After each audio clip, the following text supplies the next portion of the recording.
Prologue. Enya. Viktor Smirnov sat by the airplane window, lost in his thoughts. He was about 30 years old, with short dark hair and deep green eyes. The flight was long, and like most passengers, Viktor felt exhausted. The whole day had been filled with meetings and business negotiations, and now he only dreamed of one thing: getting home. The plane was full of people, each immersed in their own lives, worries, and activities. Some were talking, some were watching movies, and some were already dozing off, tired of the monotonous drone of the engines. Viktor closed his eyes, trying to push away anxious thoughts and give himself a little rest. The flight was routine, and nothing forewarned of trouble. But a couple of hours after takeoff, the plane suddenly began to shake. Turbulence, Viktor thought, was a common occurrence for frequent flyers. However, the shaking did not stop but only intensified. Panic began to set in the cabin, and people started looking around, searching for the flight attendants, who also looked confused. "Ladies and gentlemen." The captain's voice came over the loudspeaker. "Please remain calm and stay in your seats. We have encountered severe turbulence. The crew is doing everything possible for your safety." The captain's words were not reassuring, on the contrary. They only heightened the fear. The plane jolted again, this time more violently. Viktor gripped the armrests tighter, trying to stay in his seat. Thoughts of family and friends flashed through his mind when suddenly there was a deafening explosion, and the plane lurched to one side. Screams and noise filled the cabin. Viktor felt his body being pressed against the seat as the plane began to plummet. A flash of light blinded him, and the next moments were engulfed in chaos. People were screaming, objects were flying around the cabin, and it seemed like the nightmare would never end. Viktor couldn't tell how much time had passed when the plane finally crashed into the ground. His ears were ringing, his whole body ached, but he was alive. He struggled to open his eyes and saw the wreckage of the plane around him. Fire, smoke, and the smell of burning fuel, all of it mixed into a horrifying scene of the crash. He unbuckled his seatbelt and, staggering, got to his feet. His head was spinning, but survival instinct took over. Viktor started to make his way out of the shattered plane, trying not to step on the sharp debris. Bodies of passengers lay around him, and he knew that many would not be able to get up again. When he finally made it outside, he was greeted by silence, broken only by the crackling of the fire and the moans of the survivors. Viktor looked around and saw that the plane had crashed on an island. Wild nature stretched out around him, with no signs of civilization. He was alone among the wreckage and bodies, alone on this unknown island. Chapter 1. Staggering, Viktor circled the wreckage of the plane, trying to find other survivors. His body ached with pain, but he knew he had to act quickly. The fire could spread throughout the plane, and then there would be no chance of rescue for the remaining passengers. Viktor heard a faint moan and headed towards the sound. Among the wreckage, he found a man who seemed to be pinned under a piece of metal. Viktor struggled to lift the debris and help the man out. The man thanked him but soon lost consciousness from pain and shock. Looking around, Viktor realized their chances of rescue were slim. He decided they needed to move away from the plane and try to find shelter. Maybe there was fresh water and food on the island. It was his only hope. Viktor lifted the man onto his shoulders and, straining his last strength, walked into the island's depths. His steps were heavy, and every breath was a struggle. But he kept going, fighting against despair and fear. The first hours on the island were the hardest.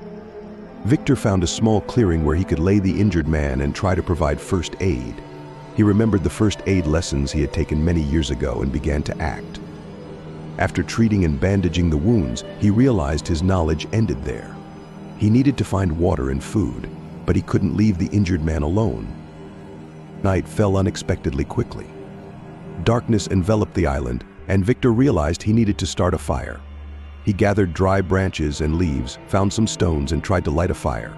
After a while, he succeeded. The fire warmed and calmed him a little. He sat by the fire and thought about what to do next. The island was a mysterious and dangerous place, and he didn't know what threats might lurk in the dark. Viktor didn't notice when he fell asleep. In the morning, he was woken by a strange sound. It was a scream, similar to a human scream, but more wild and piercing. He jumped to his feet and looked around. There was nothing suspicious, but the sound kept him on edge. Deciding that he needed to explore the island, Viktor left the injured man and set off. His path lay through dense jungle. Viktor pushed through branches and vines, carefully watching his every step. Soon he came across a small stream. The water in it was crystal clear, and he drank his fill. He filled several empty bottles he had found among the plane's wreckage and headed back to the injured man. When Viktor returned, the man was still unconscious, but his breathing had become steadier. Viktor moistened his lips with water and made him more comfortable. Now that they had found water, they needed to search for food. He set off again, deciding to explore another part of the island. The day passed in search, but Viktor found nothing that could serve as food. However, he did find several tracks that looked like human footprints. This gave him hope perhaps there were other survivors on the island. The tracks led into the jungle, and Viktor decided to follow them. Soon he came to a small clearing where he saw several tents. They were abandoned but relatively intact. Viktor searched them and found some canned food and rations. This was a real salvation. He gathered everything he could and returned to the injured man. At night, Viktor heard that strange scream again. Now he was sure that there was someone or something else on the island. He decided that the next day he would try to find out where the sound was coming from. Viktor realized that dangers could lurk at every step, but he had no choice. He had to find a way to survive and possibly save other survivors. With dawn, Viktor set off again, following the scream. He walked for several hours when he came upon something that stunned him. Before him was a huge cave from which the screams emanated. Viktor stopped, unsure if he should go further. But curiosity and the desire to uncover the truth prevailed.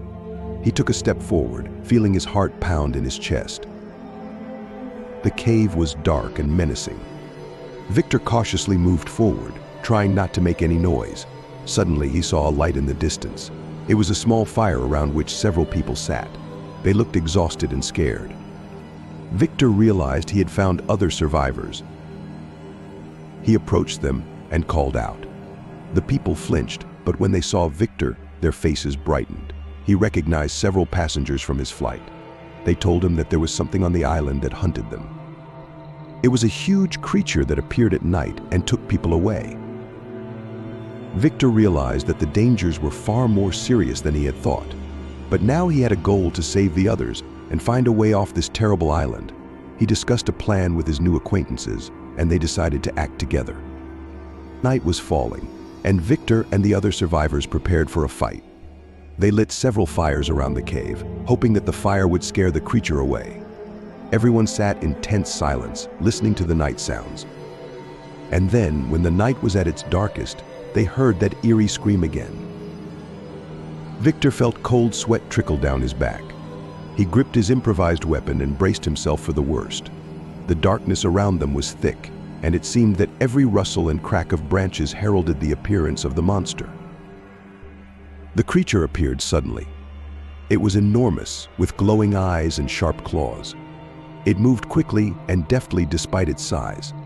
Viktor and the other survivors rushed into battle, trying to protect themselves and their new friends. The fight was fierce, and it seemed that they had no chance. But suddenly, the creature retreated, leaving them wounded but alive. Morning brought new hopes. Viktor realized that they could survive if they worked together. They decided to explore the island further, hoping to find a way off it. Ahead lay new dangers and trials, but now they had a goal and the determination to survive. Chapter 2. The morning brought some relief, but also new worries. Viktor knew that now, after dealing with the immediate threat, they had to find a way to survive on the island in the long term. They needed to find a way to signal their location so they could be rescued. Gathering the group, Viktor proposed a plan. They needed to build a large signal fire on the shore, visible from the sea or air. They also needed to explore other parts of the island for resources and potential dangers. Viktor and two others set off on a reconnaissance mission, while the rest stayed behind to prepare the fire. Their path took them through dense jungle and rocky parts of the island. Viktor was constantly amazed by the richness and diversity of the nature around them. Despite the dangers, the island had its own wild beauty. They found several fruit trees and berry bushes, which was a good sign. It meant they could survive here for a while until they found way back home. Soon, the group stumbled upon old traces of human activity in another abandoned camp. Viktor and his companions searched it and found several useful items, tools, clothes, and even a small medical kit. All of this could significantly ease their life on the island.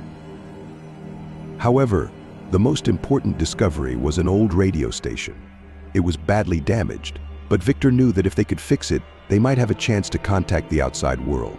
They gathered all the found parts and returned to the camp, where the others were waiting. Night fell, and despite his fatigue, Viktor began working on the radio station. He knew that their rescue depended on it. Various schemes and ideas on how to restore the radio swirled in his head.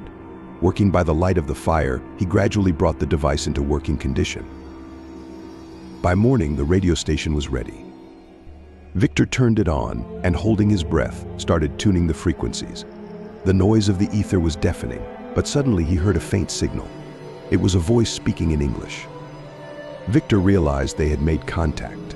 He started shouting into the microphone, giving their coordinates and describing the situation. The signal was weak, but Viktor did not give up. Soon, they received a response. It was a rescue team which promised to arrive within a few days. Joy and relief overwhelmed all the survivors. Now they knew they were expected and that help was on its way. The remaining days passed in tense anticipation. Viktor and the others continued to fortify the camp, gather food and water, and prepare for the arrival of the rescuers. They understood that they had to be ready for any surprises, since the island still held many mysteries and dangers. Viktor often thought about what had happened and what they had gone through. He realized that the island had changed him and the other survivors. They had become stronger, more determined, and learned to value life in all its manifestations. The island had become not only a test, but also a lesson they would remember forever.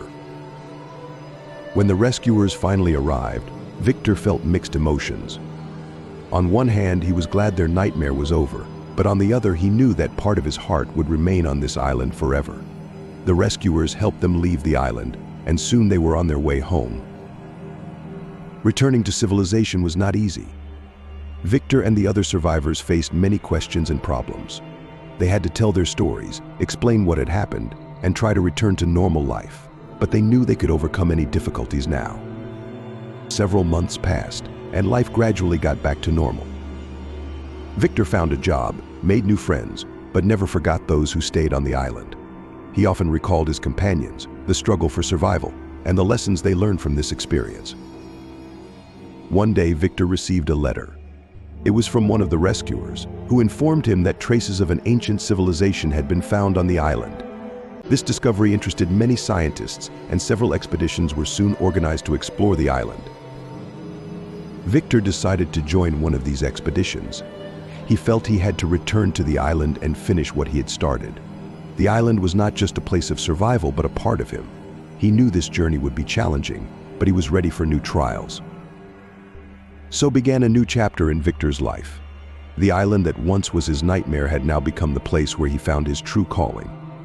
Viktor knew that many difficulties lay ahead, but he was ready for them. Because now he knew he could overcome anything that came his way.